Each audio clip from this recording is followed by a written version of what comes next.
당근이 몸에 좋다는 사실은 이미 알고 계시죠? 몸에 좋다는 당근도 먹는 방법과 함께 먹는 음식에 따라 몸에 독이 될 수도 있고 보약이 될 수도 있다는 사실 알고 계신가요? 당근과 함께 먹으면 보약이 되는 음식, 당근을 먹는 방법, 그리고 당근을 제대로 먹을 때 나타나는 놀라운 효능까지 당근에 대한 모든 것을 알려드릴게요. 그리고 연예인이 3주 동안 11kg나 감량했다고 하는 당근 다이어트 방법도 영상 뒷부분에 있으니까 끝까지 시청해주세요. 그럼 당근에 대한 모든 것 바로 시작합니다. 당근의 대표적인 효능은 베타카로틴에서 나옵니다. 베타카로틴은 채소를 노란색, 주황색, 빨간색이 되도록 하는 성분이며 대표적인 항산화 물질입니다. 항산화 작용을 한다는 것은 항염증 작용을 한다는 것이고 항염증 작용을 한다는 것은 바로 항암 작용을 할 수 있다는 것인데요. 당근의 첫 번째 효능은 눈 건강을 좋게 한다는 것입니다. 당근의 베타카로틴이 우리 몸속에 들어오게 되면 비타민 A가 되는데요. 비타민 A는 눈 건강을 좋게 하는 성분이죠. 당근을 먹으면 눈이 좋아진다는 말을 많이 들어보셨나요? 눈 건강을 위해 루테인을 드시는 분들이 점점 많아지고 있습니다. 그렇다면 눈에 좋다는 루테인, 영양제를 먹는 것과 당근을 먹는 것은 어떤 차이가 있을까요? 영양제와 당근에는 모두 비타민 A, 루테인, 지아잔틴 등이 들어있어서 시력을 유지하고 눈의 노화를 방지해주며 황반 변성 등의 질환도 예방해줍니다. 당근에는 여기에 비타민 C, 비타민 K, 그리고 필수 미네랄이 더 있어서 항산화 효과 및 뼈 건강에도 도움을 받을 수가 있게 되고요. 우리가 혈액순환이 잘 안 될 때는 루테인 영양제를 드신다고 해도 효과에 한계가 있을 수 있어서 평소에 당근을 좀 더 드셔보시는 걸 추천해드립니다. 두 번째 당근의 효능은 노화 방지입니다. 이것도 베타카로틴의 효능과 관련이 있습니다. 노화가 된다는 것은 몸이 산화가 되고 염증이 많아진다는 것인데요. 염증이 몸 안에 곳곳에서 문제를 일으키게 되는 것이죠. 이런 염증을 없애주는 것이 바로 노화를 방지하는 건데요. 바로 당근의 베타카로틴과 비타민 C에는 강력한 항산화 작용으로 염증을 없애주고 노화를 방지해주는 것입니다. 세 번째 당근의 효능은 장을 건강하게 하고 당뇨를 예방한다는 것입니다. 요즘에 당근 주스 많이들 만들어 드시는데요. 착즙해서 드시는 분들 많으시죠? 약간 아쉬운 것은 착즙하고 남은 찌꺼기는 모두 버린다는 것입니다. 당근은 사실 식이섬유 폭탄이라고도 할 수 있는데요. 당근의 베타카로틴이 혈액 내의 염증을 제거하고 당근의 식이섬유는 장 속의 노폐물을 제거하는 역할을 해줍니다. 장 속에 유산균이 살아가려면 유산균의 먹이가 있어야 되는데요. 이 먹이를 프리바이오틱스라고 합니다. 그리고 프리바이오틱스의 역할을 해주는 것이 바로 당근의 식이섬유입니다. 또한 식이섬유는 당을 흡착하여 배출해주는 효능이 있습니다. 이 효능은 당이 우리 몸에 흡수되는 속도를 늦춰주기 때문에 혈당이 급격하게 오르는 것을 막아주게 됩니다. 이런 과정은 당뇨를 예방하는데 아주 탁월한 효능을 발휘하는 것이죠. 네 번째 당근의 효능은 암을 예방하는 것입니다. 암이 발생하는 여러 이유 중 하나는 염증이 계속해서 발생하기 때문인데요. 폐에 염증이 반복해서 발생하면 폐암이 될 가능성이 높고 위에 염증이 반복해서 발생하게 되면 위암이 될 가능성이 높은 것이죠. 또 한 가지 경우는 혈액순환이 잘 되지 않는 곳에 암이 발생할 가능성이 높아집니다. 혈액순환이 잘 되지 않게 되면 그곳에 영양분이 잘 전달되지 않고 문제가 생겨도 회복이 더디거나 악화가 될 가능성이 높아져서 결국 암으로 발전하게 된다는 것입니다. 이러한 문제들을 해결해 주는 것이 바로 항산화 성분이고 당근의 베타카로틴이 강력한 항산화 작용을 하여 암을 예방할 수 있는 것입니다. 간혹 흡연을 하는 분들이 베타카로틴을 섭취하면 폐암의 발병률이 높아진다고 하여 당근 섭취를 꺼리시는 분들이 있는데요. 걱정하지 않으셔도 됩니다. 암 발생은 당근과는 아무런 관련이 없습니다. 폐암이 발생했던 실험군은 당근을 섭취한 것이 아니고 베타카로틴 영양제를 섭취하는 것이었으며 당근을 섭취한 실험군은 오히려 암 발병률이 낮았다는 연구 결과가 있습니다. 다섯 번째 당근의 효능은 치매 예방입니다. 베타카로틴은 뇌혈관에도 작용을 하게 되는데요. 뇌혈관에 쌓이는 베타 아밀로이드를 제거하여 뇌신경을 활성화시켜주는 역할을 해줍니다. 이렇게 뇌신경이 활성화되면 기억력과 학습 능력이 향상되고 치매를 예방할 수 있게 되죠. 치매는 발병이 되면 치료하는 것은 거의 불가능해서 예방이 정말 중요한데요. 치매를 예방하는 데 가장 중요한 것이 혈관을 깨끗하게 하는 것입니다. 당근의 베타카로틴이 혈관을 깨끗하게 해주는 효능이 있으니 당근을 매일 하나씩 꾸준히 섭취하여 치매를 예방하시길 추천드립니다. 6번째 당근의 효능은 바로 다이어트에 효과적이라는 것입니다. 여성 연예인이 당근 다이어트로 3주 동안 11kg을 감량한 사실도 있는데요. 이런 효과를 누릴 수 있는 이유가 당근에 함유된 식이섬유 때문입니다. 풍부한 식이섬유는 포만감을 주고 섭취한 당 성분과 지방 성분을 배출시켜주는 역할을 하기 때문에 다이어트에 탁월한 효능이 있는 것이죠. 그렇다면 연예인이 활용했던 당근 다이어트 레시피 지금부터 알려드릴게요. 먼저 당근을 잘 씻어서 잘게 채를 썰어줍니다. 당근 1개에 소금 1스푼을 넣어서 10분 정도 저어주시고 절인 물은 꼭 짜서 버려줍니다. 그리고 올리브오일과 식초에 버무려 밀폐 용기에 담아 냉장고에서 2~3시간 숙성하신 후에 드시면 됩니다. 먹을 때는 사과를 채 썰어서 함께 드시면 더욱 맛있게 드실 수 있습니다. 이렇게 좋은 당근도 먹는 방법에 따라 효과를 10배 이상 늘릴 수도 있고 함께 먹으면 더욱 좋은 음식들이 있는데요. 우선 당근을 드실 때 다이어트가 목적이라면 생으로 드시는 것이 가장 효과가 좋습니다. 다만 식이섬유는 소화가 잘 되지 않기 때문에 장이 안 좋은 분들은 익혀서 드시는 것이 좋습니다. 그리고 당근을 드실 때는 껍질까지 함께 드시는 것을 추천드리는데요. 당근의 영양 성분은 껍질에 가장 많이 함유되어 있기 때문입니다. 그리고 당근의 베타카로틴은 지용성 성분입니다. 지용성이라는 것은 기름에 잘 녹는다는 것인데요. 따라서 베타카로틴을 잘 흡수하기 위해서는 기름과 함께 섭취하는 것이 좋습니다. 오메가3가 풍부한 올리브유나 들기름, 아마씨유 같은 기름을 사용하면 좋고요. 이렇게 기름을 사용해서 살짝 익혀 드시게 되면 생으로 드셨을 때 10% 정도 흡수되는 베타카로틴을 70% 정도 흡수할 수 있게 됩니다. 엄청난 차이죠? 기름에 볶을 때 주의사항은 너무 오래 익히지 말고 살짝만 익혀서 드시는 것이 좋습니다. 너무 오래 볶으면 오메가3를 함유한 기름도 산패되어서 문제가 될 수 있기 때문입니다. 다음으로 함께 먹으면 좋은 음식들을 알려드릴게요. 몇 년 전부터 유행하고 있는 주스 있잖아요. ABC 주스라고 하는데요. 들어가는 재료는 사과, 비트, 그리고 당근이죠. 이 3가지를 함께 갈아서 주스로 마시면 항산화 폭탄 주스를 마시게 되는 것인데요. 이 3가지 중에서 비트의 효능이 혈관을 확장시켜주는 역할을 합니다. 풍부한 항산화 성분들이 확장된 혈관을 따라 온몸 구석구석에 공급되어 혈관을 깨끗하게 하고 염증을 제거하여 각종 질병을 예방할 수 있게 되는 것이죠. 다만 비트에는 옥살산이 함유되어 있어서 신장의 결석을 유발할 수 있기 때문에 신장이 약하신 분들은 약간의 주의가 필요하고요. 그래서 요즘엔 이 비트를 빼고 사과, 양배추, 당근 이렇게 3가지를 넣은 ACC 주스를 많이 드시는데요. 양배추는 우리 몸의 진액을 보충해줘서 점막을 촉촉하게 해주는 효능이 있어서 외부로부터 들어오는 바이러스와 이물질을 배출시켜주는 탁월한 효능이 있습니다. 그리고 항암 효과를 극대화시켜줄 수 있는 음식도 알려드릴게요. 바로 브로콜리와 단호박을 당근과 함께 드시면 됩니다. 3가지를 생으로 드시는 것보다 찜기에 쪄서 드시면 흡수율을 훨씬 높일 수 있고요. 올리브 오일과 약간의 소금을 넣고 물과 함께 섞어서 드시면 맛도 좋고 건강에도 좋은 강력한 항암 주스로 드실 수 있습니다.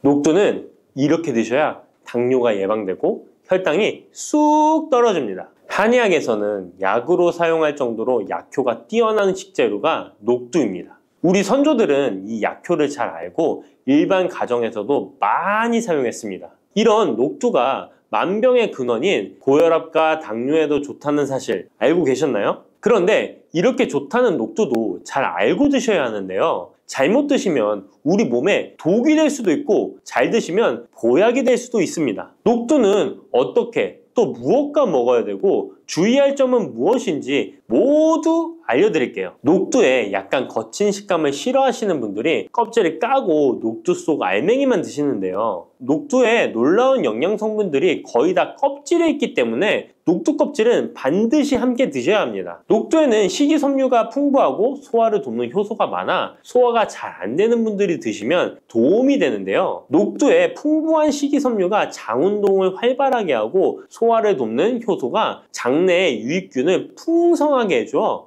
장 건강을 개선해 줄 수 있습니다. 우리 선조들은 기억력이 많이 약해진 환자에게 녹두죽을 먹여 몸을 회복시켜 주었는데요. 그만큼 몸이 약해진 환자들의 몸에도 흡수가 잘 될 만큼 녹두가 우리 몸에 좋다는 것이죠. 놀랍게도 녹두에는 마그네슘, 칼슘과 같은 미네랄 성분들도 풍부한데요. 이 풍부한 칼슘은 골다공증을 예방하고 뼈를 튼튼하게 하는 효과가 있습니다. 칼슘이 뼈를 이루는 주성분인 것은 잘 알고 계시죠? 마그네슘은 이런 필수 미네랄인 칼슘의 흡수를 도와주기 때문에 녹두가 뼈 건강에도 놀라운 효능을 발휘할 수 있는 것입니다. 그런데 녹두는 성질이 차기 때문에 몸이 찬 분들은 주의해서 드시는 게 좋은데요. 이 때문에 녹두의 껍질을 벗기고 드시는 분들이 있습니다. 하지만 마늘과 함께 드신다면 몸이 찬 분들도 조금 더 편안하게 녹두를 드실 수 있습니다. 마늘의 따뜻한 성질이 녹두의 찬 성질을 중화시켜주기 때문이죠. 이뿐만 아니라 마늘이 대표적인 항암식품인 사실은 알고 계시잖아요.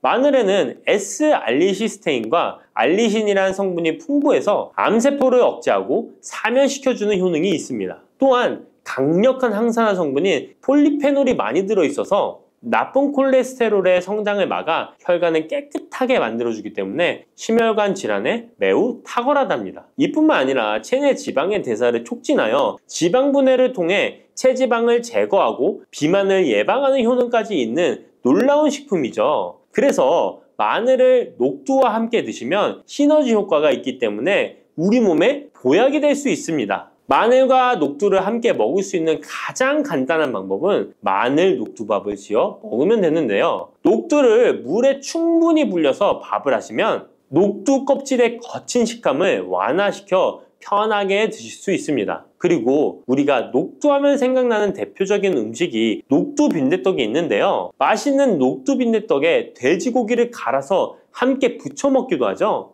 이 방법은 영양학적으로도 탁월한 조합이 됩니다. 녹두에 부족한 필수 아미노산인 트립토판 같은 성분이 돼지고기에 풍부하게 들어있기 때문인데요. 트립토판이나 메티오닌 같은 필수 아미노산은 우리 몸에서 합성되지 않아 반드시 음식을 통해 섭취해야 합니다. 돼지고기가 이런 아미노산의 훌륭한 공급원이 될 수 있기 때문에 나이가 들면서 기력이 약해진 분들이 녹두와 돼지고기를 함께 드시게 되면 기력 회복에 좋은 효과를 보실 수 있습니다. 또한 돼지고기에는 단백질이 풍부하여 근육을 튼튼하게 하는데 도움을 주고 풍부한 비타민 B1은 피로 회복과 신경 안정에도 매우 효과적입니다. 철분도 풍부해 나이가 들며 부족해지는 철분 보충에도 효과를 볼 수 있고 필수 지방산인 리놀렌산이 많아 동맥경화와 고혈압 같은 성인병의 예방, 아연, 셀레늄, 비타민 B6 등의 영양소가 면역력을 강화하는 데에도 도움을 줍니다. 녹두는 또한 혈당을 낮춰주고 인슐린 감수성을 높여주는 효능이 있어서 당뇨 관리에도 너무 좋은 식품인데요. 풍부한 식이섬유는 소장에서 당의 흡수를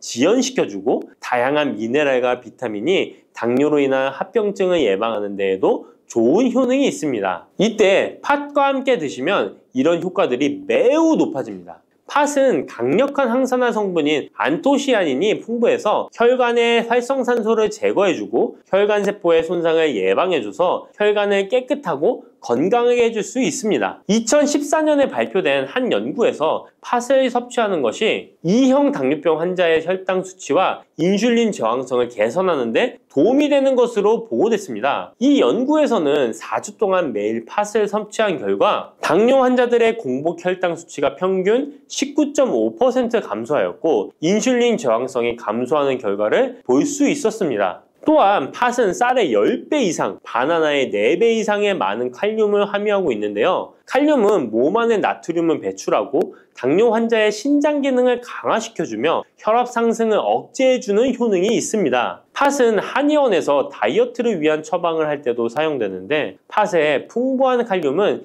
이뇨작용을 통해 부종을 줄여줄 수 있기 때문에 지방이 몸에 축적이 잘 되어 살이 찌는 사람에게 효과적입니다. 특히 쉽게 붓고 살이 찌는 분들에게 더욱 효과가 좋은데요. 한 실험에서 실험쥐에 팥 추출물을 먹였더니 체지방 함량이 30% 이상 줄었고 몸무게도 37%나 감소한 결과를 발표하기도 했습니다. 자, 이렇게 녹두와 함께 복용하면 좋은 식품들을 알아보았는데요. 그렇다면 녹두를 복용할 때 주의할 점은 어떤 것이 있는지도 한번 살펴보겠습니다. 첫 번째는 녹두의 차가운 성질인데요. 녹두의 차가운 성질은 우리 몸의 열을 낮춰주고 스트레스를 해소하는 효과가 있습니다. 또한 염증 완화를 시키고 통증을 줄이는 데도 도움이 되는데요. 그래서 녹두로 속을 채운 베개를 쓰면 두통이 완화되기도 합니다. 다만 이런 찬 효능 때문에 녹두를 드실 때 주의하셔야 하는데요. 평소 몸이 찬 분들이 녹두를 많이 드시게 되면 오히려 몸에 해가 될 수 있습니다. 위나 장이 차가워지면 소화력이 떨어지고 복통이나 변비, 설사가 나타날 수 있습니다.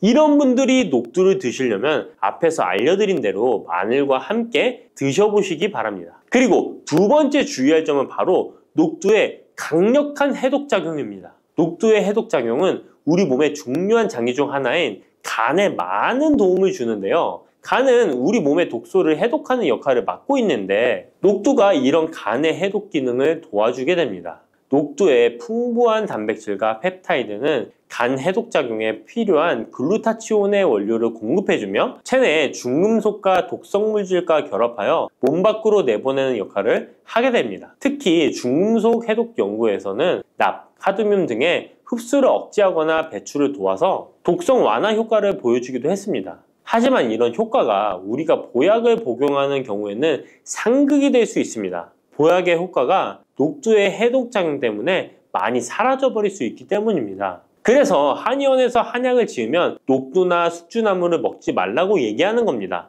이런 녹두의 해독작용은 녹두의 껍질에 있는 성분 때문에 나타나게 되는데요. 따라서 껍질을 제거하고 만든 요리나 녹두 전분으로 만든 청포묵, 녹두당면을 드시면 녹두의 해독작용은 누릴 수가 없습니다. 물론 녹두 껍질을 제거해도 알맹이에 영양성분들이 풍부한데요. 해독작용이 필요한 경우에는 껍질을 제거하지 않고 복용하시는 게 좋습니다. 세 번째로 복용 시에 주의할 점은 녹두의 풍부한 칼륨입니다. 앞에서 얘기했던 것처럼 칼륨은 나트륨을 배출해주며 당뇨와 고혈압에 도움이 되지만 신장이 약하신 분들에게는 간혹 독이 될 수 있습니다. 신장이 약하신 분들이 녹두를 필요 이상 많이 드시게 되면 칼륨 배출이 제대로 안 되면서 몸에 칼륨이 쌓여서 고칼륨 혈증이 발생할 수 있습니다. 그렇게 되면 근육 약화나 부정맥, 심장 질환 등의 증상이 발생할 수 있으니까 신장이 약하신 분들은 과도하게 많이 드시지 않는 게 좋습니다.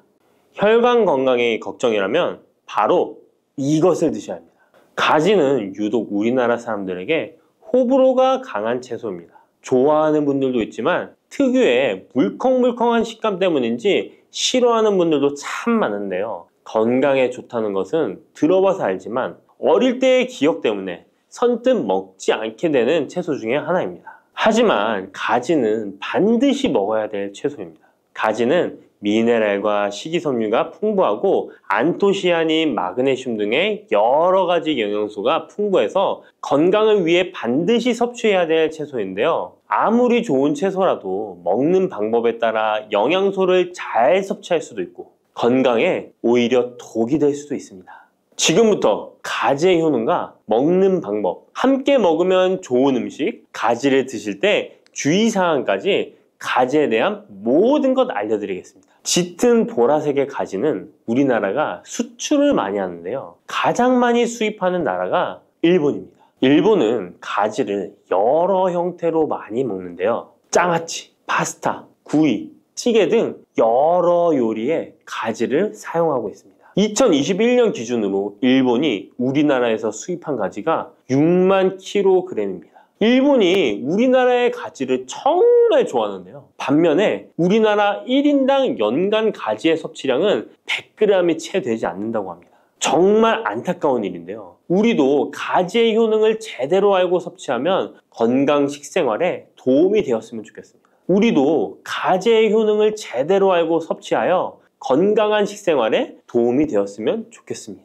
첫 번째, 가지의 효능은 심혈관 질환을 예방하는 데 도움을 준다는 것입니다. 나이가 들수록 심혈관 질환으로 병원을 많이 가게 되는데요. 가지에는 칼륨이 풍부하여 심박수를 안정적으로 유지하는 데 도움을 주고 나트륨의 배출을 도와줘 혈압을 낮추는 데에도 효과가 있습니다. 가지에 풍부하게 함유된 폴라보노이드 성분은 나쁜 콜레스테롤인 LDL 수치를 낮추고 좋은 콜레스테롤인 HDL 수치를 높여주는 효능이 있습니다. 이런 효능들은 심혈관 질환을 예방하는 데 아주 중요한 것으로 많이 알려져 있습니다. 평소에 가지를 주기적으로 섭취하시면 심혈관 질환으로 병원에 갈 일을 조금 줄일 수 있겠죠. 두 번째, 가지의 효능은 염증을 억제하고 가라앉히는 데 도움이 된다는 것입니다. 옛날에는 민간요법으로 사마귀를 제거할 때 가지를 사용했을 정도로 염증 제거에 효능이 좋은데요. 특히 점막에 있는 염증에 효과가 좋은 것으로 알려져 있습니다.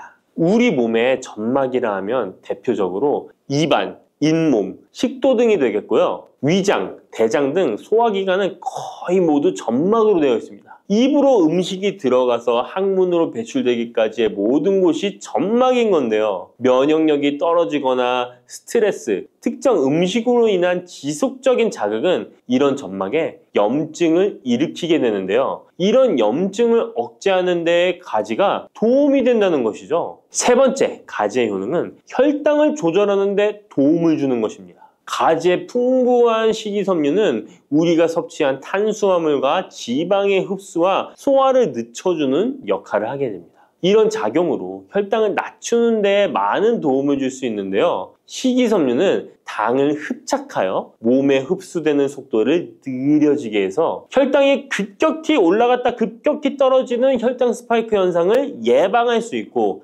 저혈당도 방지하며 이런 효능으로 혈당을 일정하게 유지하는 데 도움을 줄 수 있습니다. 또한 가지의 풍부한 폴리페놀 성분과 천연 식물 화합물은 설탕의 흡수를 감소시켜주고 인슐린 분비를 증가시켜주어 혈당을 낮추는 데 도움을 주게 됩니다. 네 번째, 가지의 효능은 노화를 예방하는 데 도움을 준다는 것입니다. 가지의 짙은 보라색은 나수닌이라고 하는 강력한 항산화 성분인데요. 우리 몸에 정말 중요한 역할을 해주는데 바로 세포와 혈관이 노화되는 것을 방지해주는 것입니다. 산화 스트레스로부터 혈관을 보호해주며 추가적으로 과도한 철분이 혈관에 쌓이는 것을 막아주는 효과가 있습니다. 철이 공기에 만나면 산화되어 빨갛게 부식되는 것과 마찬가지로 우리 몸에도 철분이 필요 이상 쌓이게 되면 세포와 혈관을 산화시킬 수 있는 것입니다. 철분이 우리 몸에 꼭 필요한 성분이지만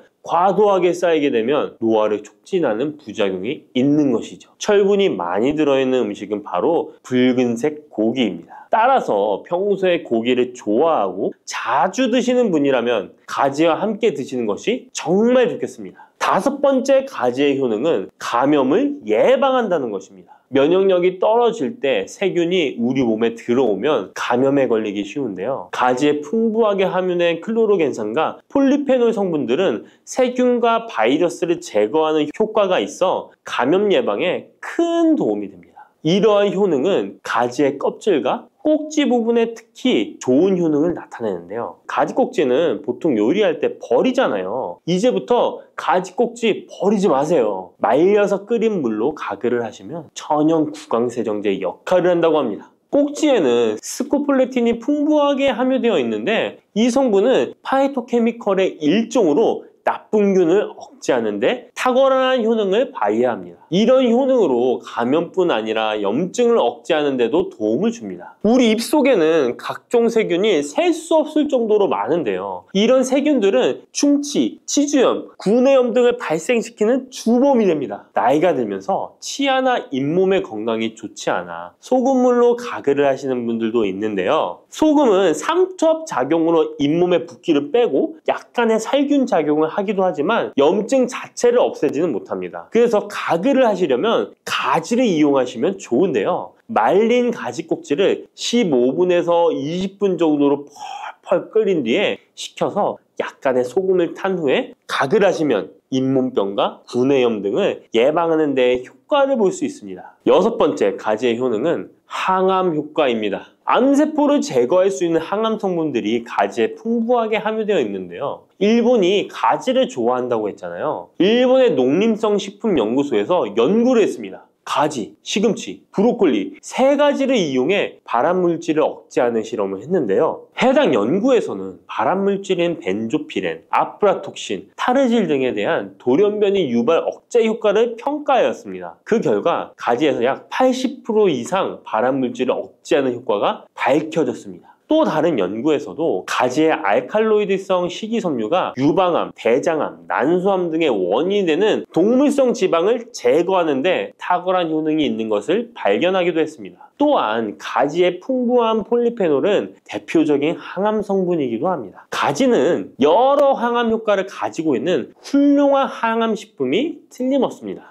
7번째 가지의 효능은 시력을 보호하는 데 도움을 준다는 것입니다. 눈의 망막에는 빛을 감지하는 역할을 하는 로놉신이라는 단백질이 있습니다. 어두운 곳에서 밝은 곳으로 가거나 깜깜한 곳에서 불을 켜면 눈이 눈부신 증상이 나타나잖아요. 이런 증상은 로놉신이 빛에 의해서 한순간에 대량으로 분해되면서 시신경에 강한 자극을 주기 때문입니다. 체내에 로놉신이 줄어들면 시력 저하나 야맹증이 발생할 수 있는데요. 로놉신이 생성되려면 베타카로틴이 필수적으로 필요합니다. 가지의 속살에는 이 베타카로틴이 풍부하게 함유되어 있습니다. 또한 가지 껍질에 풍부한 안토시아닌 성분은 시신경 주변에 모세혈관이 노화되는 것을 방지하고 염증을 억제하는 효능으로 시신경을 보호하고 눈의 노화를 예방하는 데 큰 도움이 됩니다. 8번째 가지의 효능은 뇌 기능을 향상시키고 치매를 예방하는 데 도움을 주는 것입니다. 가지에는 비타민 B6, 엽산, 마그네슘 등의 영양소가 풍부하게 함유되어 있습니다. 이러한 영양소는 뇌 신경 전달 물질의 생성을 촉진하고 뇌의 기능을 향상시키는 효과가 있습니다. 또한 가지에 함유한 안토시아닌은 뇌의 노화를 방지하고 기억력을 향상시키는 효과가 있어 치매 예방에 도움이 됩니다. 이렇게 가지에는 뇌 기능 유지와 뇌 건강에도 좋은 효과를 나타냅니다. 9번째 가지의 효능은 피로 회복에 도움을 준다는 것입니다. 가지에 함유된 비타민C, 칼슘, 마그네슘 등의 성분들이 체내의 대사를 촉진하고 에너지를 생성하는 데 도움을 줍니다. 체온 조절에 도움을 주며 가지에 함유된 스코폴레틴과 스코파론 성분은 근육의 신경 안정 및 경련을 완화시켜주는 효능이 있어 근육 피로 회복에 많은 도움을 줄 수 있습니다. 10번째, 가지에는 열을 내려주는 해열 작용이 있습니다. 가지는 차가운 성질을 갖고 있는 채소로 평소 몸에 열이 많은 사람의 체온을 다스려주는 효과가 있으며 감기로 인해 열이 오를 때에도 열을 내려주는 해열 효과가 있습니다. 가지에 클로로겐산 성분이 염증 매개 물질인 프로스타글란딘과 사이토카인의 생성을 억제하여 염증 반응으로 인한 발열을 완화할 수 있습니다. 이렇게 좋은 가지를 효과적으로 섭취하는 방법은 따로 있습니다. 그냥 드시는 것보다 들기름과 함께 조리하여 드시는 것을 추천드립니다. 가지에 있는 리놀렌산과 비타민 E는 지용성 성분이기 때문에 들기름과 함께 섭취하면 체내 흡수율이 높아집니다. 가지의 속살은 스폰지같이 기름을 흡수하기 때문에 들기름의 영양소 흡수율은 더욱 높아질 수 있습니다. 들기름은 하루에 한 스푼씩 약처럼 드시는 분들이 있을 만큼 건강에 많은 도움을 주는데요. 치매를 유발하는 물질인 베타 아밀로이드가 뇌에 쌓이는 것을 막아주어 알츠하이머 치매를 예방하는 효능이 있습니다. 또한 피토스테롤이라는 성분이 함유되어 혈관 내 콜레스테롤의 수치를 낮춰주는 데 도움이 됩니다. 이뿐 아니라 염증성 질환을 예방하고 뼈의 건강에도 좋으며 심혈관 질환을 예방하고 장 건강에도 정말 좋은 효능을 발휘하는 것이 들기름입니다. 이런 들기름이 가지와 만나면 효과가 극대화되는 것인데요. 가지를 요리할 때는 쪄서 드시는 것이 가장 많은 영양소를 흡수할 수 있는 방법입니다. 상명대학교의 외식영양학과 연구팀이 이에 대한 실험을 진행했습니다. 가지 100g을 물에 넣어 삶는 방법, 찜기에 넣어 찌는 방법, 그리고 랩을 씌워 전자레인지에 돌리는 방법, 이렇게 3가지 방법으로 가지를 조리했습니다. 이때 가지의 항산화 성분인 클로로겐산의 함량이 어떻게 달라지는지 확인을 했는데요. 가지를 찜기에 넣고 쪘을 때 클로로겐산의 함량이 늘어났다고 합니다. 항산화 성분뿐만 아니라 칼슘도 가지를 쪘을 때 가장 많은 함량이 나왔다고 하는데요. 그런데 항상 쪄서만 드실 수는 없잖아요. 삶아서 드신다면 가지 삶은 물은 절대 버리지 말고 함께 드시길 바랍니다. 짙은 보라색의 가지 껍질에는 안토시아닌이 풍부한데요. 이 안토시아닌의 항산화 효과는 토마토의 3배, 그리고 브로콜리의 2배로 알려져 있습니다. 이 안토시아닌은 항산화 작용에도 강력하지만 스트레스를 완화하는 데에 도움을 주고 신체가 정상적인 기능을 회복하고 유지하는 데에도 도움을 주는 성분입니다. 신체가 정상적인 기능을 회복하고 유지하는 데에도 도움을 주는 성분입니다. 그런데 이 안토시아닌은 수용성 성분으로 물에 잘 녹아 나옵니다. 그래서 가지를 씻을 때는 너무 물에 오래 담가두지 마시고요. 가지를 삶아서 조리했다면 이 물에 안토시아닌이 풍부하게 함유되어 있기 때문에 이 가지 삶은 물을 차처럼 드셔도 되고 다른 요리할 때 채수로 사용하셔도 좋습니다. 이렇게 좋은 가지도 드실 때 주의하실 사항이 있습니다. 많은 채소나 과일들이 익히지 않고 생으로 드실 때 좋은 경우가 많은데요. 가지는 절대로 생으로 드시면 안 됩니다. 가지에는 솔라닌이라는 독성 물질이 있기 때문입니다. 솔라닌은 쌍난 감자에 생기는 독성과 같은 것인데요. 이 독성은 위경련, 복통, 현기증, 식중독 등의 증상을 유발할 수 있으므로 가지는 반드시 익혀서 드시기 바랍니다. 그리고 가지 알레르기가 있는 분들도 섭취에 주의하셔야 합니다. 가지를 먹기나 만지기만 해도 입 주변이나 피부가 가렵고 두통 또는 복통이 생긴다면 가지 알레르기가 있을 가능성이 높으니 가지 섭취 시에 주의하시기 바랍니다. 가지 알레르기가 아니더라도 아토피나 다른 알레르기 때문에 항히스타민제를 복용하고 있는 분들도 가지 섭취를 주의하시면 좋겠습니다. 마지막으로 가지는 찬 성질의 음식이기 때문에 체질 자체가 냉하여 몸에 냉증이 있는 분들은 가지를 다량 섭취하실 경우 위장에서 탈이 날 수 있으므로 섭취 시 주의하시기 바랍니다. 믹스커피 지금부터 꼭 이렇게 드셔야 돼요. 의사들이 적극 추천하는 방법입니다. 믹스커피는 당뇨에 안 좋다는데 먹어도 되는 거야? 요즘 이렇게 질문하고 있지 않으신가요? 결론부터 말씀드리면 어떻게 먹는지에 따라 믹스커피는 건강에 도움이 될 수도 있고 안 될 수도 있습니다. 그래서 잘 알고 먹어야 하는 거죠. 지금부터 믹스커피에 대한 모든 것을 자세히 알아볼 텐데요. 영상 끝까지 보시면 믹스커피 성분, 효능, 부작용, 건강에 어떤 영향이 있는지와 사람에 따른 하루 권장량, 믹스커피와 같이 먹으면 정말 좋은 식품까지 그동안 몰랐던 믹스커피에 대한 모든 진실 아실 거예요. 제일 먼저 기억하실 게 믹스커피의 성분인데요. 믹스커피는 과연 어떤 성분으로 만들어졌을까요? 물론 믹스커피 제조사마다 성분이 조금씩 다르지만 가장 많이 드시는 믹스커피를 기준으로 말씀을 드릴게요. 믹스커피 성분 첫 번째는 프림입니다. 프림의 원료는 코코넛의 속살인데요. 코코넛 과육에서 채취한 식물성 지방을 분말로 만들어서 믹스커피의 프림으로 사용하는 것입니다. 근데 이 프림이 지방이니까 몸에 안 좋고 콜레스테롤 수치를 높인다 하는 분들도 있고 식물성 지방이라서 오히려 몸에 괜찮다 하는 분들도 있는데요. 어떤 게 맞는 걸까요? 정확히 말하자면 프림에 들어있는 지방은 코코넛에 추출한 식물성 지방이 맞긴 하지만 콜레스테롤을 대놓고 올리는 나쁜 포화지방이 맞습니다. 그런데 여기서 기억하셔야 할 것이 있는데요. 프림에 사용되는 주요 성분인 야자유는 중쇄지방산으로 일반적인 포화지방산과는 조금 다릅니다. 이 중쇄지방산은 일반적으로 체내에서 빠르게 흡수되어 에너지원으로 전환됩니다. 또한 일반적인 포화지방산과는 다르게 심혈관 건강에 악영향을 미치지 않고 소화에도 도움을 줄 수 있는 지방산이에요.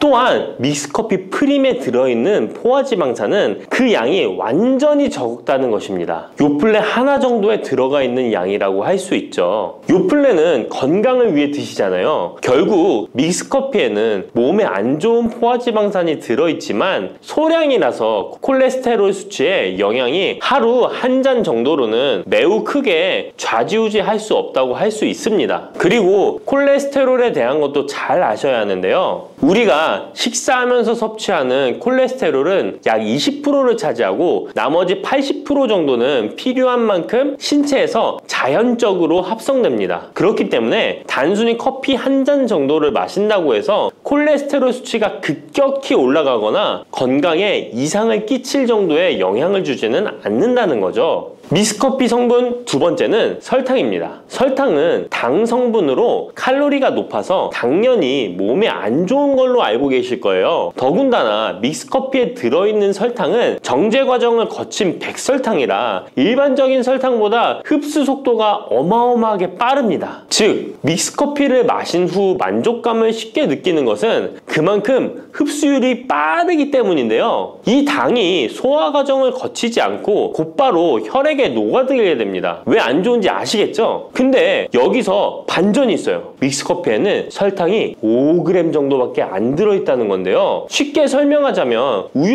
200ml 한 잔이 칼로리가 135칼로리 정도 되고요. 단순당 함량은 10g 정도 됩니다. 그리고 콜라 한 캔의 칼로리는 100칼로리 정도 되고 단순당 함량이 27g 정도 됩니다. 그리고 요구르트는 큰 거 말고 작은 요구르트도 칼로리가 45칼로리에 단순당 함량도 9g 정도 되는데요. 그렇다면 믹스커피 한 잔에 들어있는 칼로리는 얼마나 될까요? 믹스커피 한 잔에는 칼로리가 50칼로리 정도 들어있고요. 단순당은 6g 정도 들어있어요. 칼로리를 먼저 보자면 작은 요구르트 한 병 정도 수준인 거예요. 콜라랑 비교해봐도 콜라 절반 정도 수준이고 우유 200ml 한 잔하고 비교하면 3분의 1 정도 되는 거예요. 우유는 건강에 좋다고 드시는 경우가 많은데 칼로리로만 보면 믹스커피가 더 좋아 보이죠? 물론 칼로리만 비교할 수는 없겠죠. 그 다음에 단순당을 한번 비교해 볼게요. 단순당이 믹스커피 한 잔이 5g인데 작은 요구르트랑 비교해도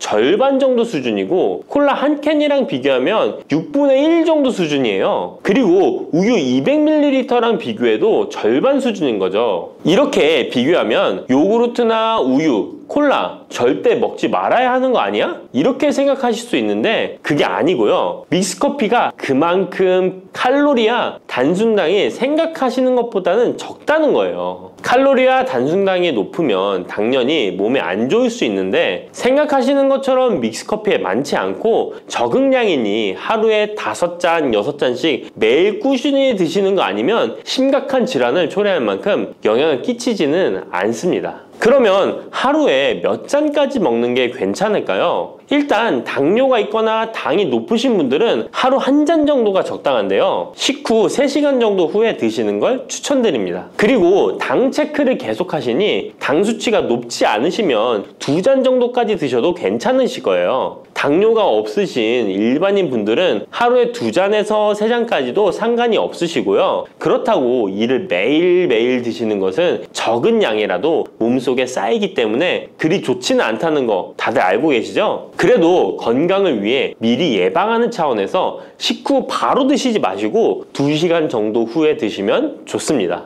믹스커피의 성분 세 번째는 커피에 들어있는 카페인입니다. 카페인에 대해 설명하기 전에 믹스커피도 일반 커피처럼 커피가 들어가 있기 때문에 커피 성분이 주는 효능이나 부작용도 나타날 수 있습니다. 먼저 커피의 효능을 보자면 커피의 효능 첫 번째, 암 예방 효과입니다. 미국 건강 매체 캔서 헬스에 따르면 ITPR3라는 물질은 대장암에서 간 전이에 기여하는 유전자의 발현을 유도해서 도미노 효과를 유발하는 물질인데 특별한 억제제는 아직 없지만 커피를 마시는 사람들에서 카페인이 이 ITPR3에 대한 억제 효과를 보인다는 것을 발표했고 카페인 섭취와 대장암 재발 및 사망률의 관계를 추적한 결과 하루 4잔 이상 커피를 마신 환자들이 전혀 마시지 않은 사람들에 비해 생존율이 현저히 향상된 것으로 규명된 바 있는 연구도 진행했었습니다. 이런 실험을 진행하면서 커피의 카페인에 대한 효능들이 지금까지 다양하게 연구되고 있는데요. 그렇다고 해서 커피를 무조건 많이 드시란 이야기는 아니고 또 믹스커피 자체가 이런 효능이 있다는 말도 아니에요. 커피에 카페인에 대한 몇 가지 실험을 이야기 드린 거고요. 그만큼 카페인에 대한 너무 부정적인 인식을 변화시켜 보시라고 말씀드리는 거예요. 커피의 효능 두 번째는 기억력 회복 효과입니다. 서울대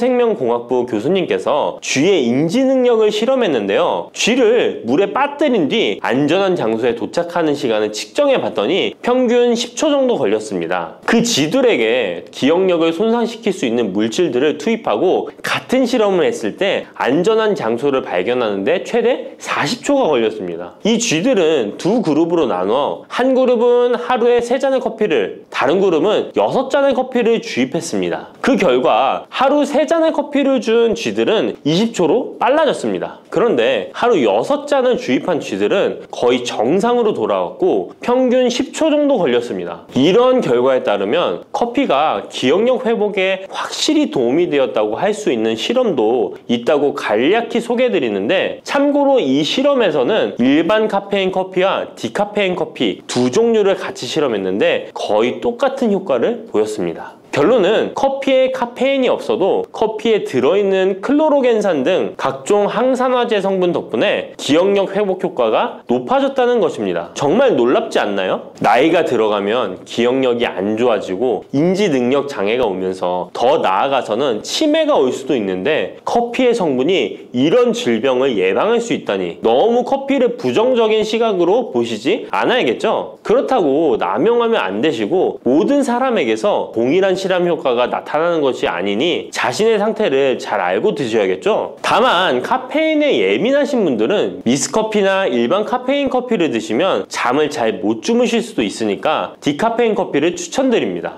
그리고 역류성 식도염, 위염 같은 위장 질환이 있으신데 커피는 드시고 싶은 분들은 될 수 있으면 디카페인 커피를 드시면 되겠죠? 커피의 효능 세 번째는 혈당 조절 효과입니다. 전 세계적으로 대사증후군을 앓고 있는 사람이 10억 명이 훨씬 넘는다고 하는데요. 이처럼 많은 사람들이 모든 질병의 근원이라고 불리는 대사증후군을 가지고 있습니다. 최근의 연구들은 커피가 대사증후군의 발병 위험을 감소시킨다는 것을 보여주고 대사증후군의 발병 위험률을 감소시킨다는 것을 보여주고 있는데요. 커피에 대한 매우 흥미로운 연구 논문을 소개하겠습니다. 이 연구는 하루에 5잔의 카페인을 마신 사람들과 카페인이 없는 커피를 마신 사람들을 비교했습니다. 카페인 커피를 마시는 사람과 카페인 없는 커피를 마시는 사람은 커피를 마시지 않는 사람에 비해 당 섭취 2시간 후 혈당이 13.1%나 크게 떨어졌습니다.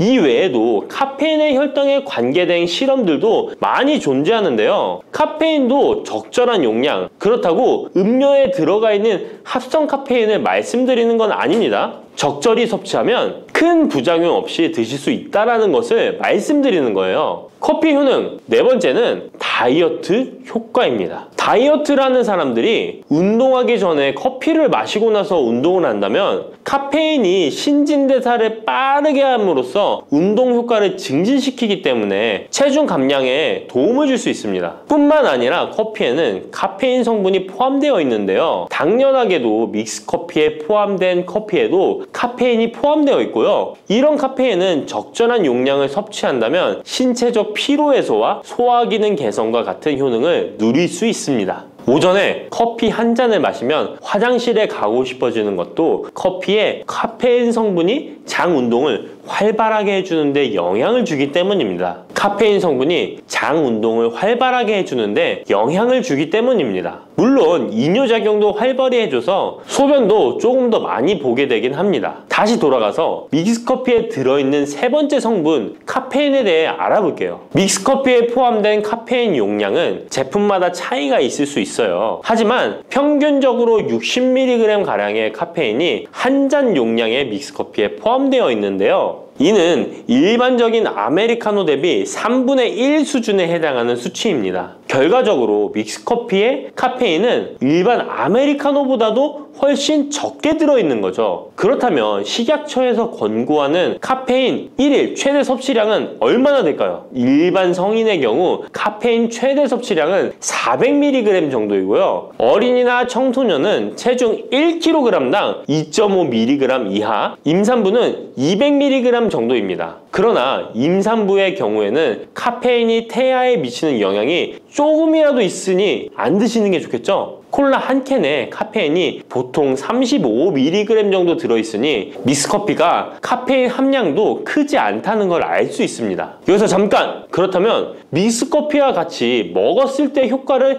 극대화시킬 수 있는 식품이 있을까요? 커피와 같이 먹으면 좋은 음식, 첫 번째는 강황입니다. 노란 빛깔의 강황가루를 넣은 커피를 골든 라떼라고도 부르고 있습니다. 강황이 몸에 좋다는 사실이 알려지면서 이미 미국과 유럽 등 전 세계적으로 엄청난 인기를 끌고 있는 새로운 종류의 커피 중 하나인데요. 강황에 함유된 커큐민 성분에는 강력한 항염 효과를 지니고 있어서 체내의 염증 유발 물질을 억제하며 암세포가 발생하고 증식되는 위험을 낮춰줍니다. 또한 우울증을 완화하는 데도 도움이 되며 기억력을 개선하고 치매를 예방하는 등의 다양한 효능을 가지고 있습니다. 강황 커피는 커피 한 컵에 강황 한 티스푼을 넣어 마시면 좋은데요. 강황 속의 커큐민은 우리 몸에 굉장히 흡수되기 어려운 성질을 가지고 있습니다. 그래서 세계적으로 유명한 원료 기업들은 각 기업마다의 커큐민 흡수율을 높인 특허 원료를 만들어내곤 하는데 간단하게 흡수율을 높일 수 있는 방법이 있습니다. 바로 후추입니다. 미국 텍사스 주립대학에서 실시한 연구 결과 강황의 커큐민은 후추의 페페린과 만나면 흡수율이 2000%까지 높아지는 것으로 나타났습니다. 강황 커피에 후추를 아주 살짝 넣어 드시면 건강 개선 효능을 높일 수 있으며 만약 향이 강하다고 느껴지신다면 우유를 조금만 넣어 드셔도 아주 좋습니다. 믹스커피와 같이 먹으면 좋은 음식 두 번째는 계피입니다. 커피에 계피를 넣으면 아주 향긋한 커피를 즐길 수 있어요. 후추와 정향에 이어 세계 3대 향신료 중 하나인 계피는 이미 수천 년 동안 약재로 사용되어 왔으며 여러 연구를 통해 계피의 다양한 효능이 입증되어 왔습니다.